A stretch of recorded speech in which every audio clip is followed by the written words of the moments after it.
People nowadays live a lot longer than they used to, and that's great, but they don't always live in the best of mental health. That can often mean that people are vulnerable to financial abuse by unscrupulous people. You may think this is a bit far-fetched, but I can assure you I've got a cabinet full of cases where people have been taken advantage of, sometimes to a quite shocking extent.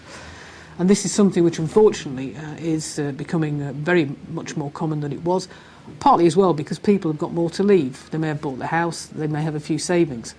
If you think that somebody close to you might be being financially abused, then there are certain signs that you can look out for.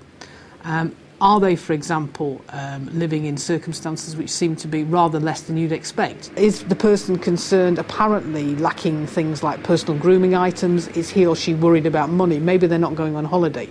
Maybe they're worrying about money when they really shouldn't need to. Are there signs that they have been taken to see, for example, a solicitor who they haven't previously seen? Do you know that a new will's been executed? Does it appear that another name's been added to a bank account or that assets have been transferred? Are there apparently efforts to keep the person concerned isolated? Are other family members and friends being kept out of the loop? Has somebody popped up who's not been around for years and years and years, who all of a sudden is taking a big interest in the old person?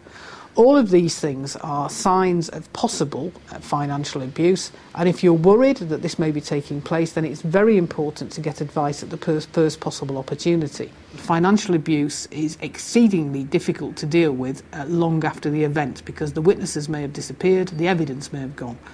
We can offer a free half-hour interview, a diagnostic interview, and if at the end of that free half-hour interview there's nothing to worry about, then we'll tell you. If we think there may be something to worry about, then there are a range of funding options that we can look at as to how the matter might be taken forward. But I cannot stress too highly, it's really important that you obtain advice and that you obtain advice quickly from somebody who knows what they're talking about, and we do.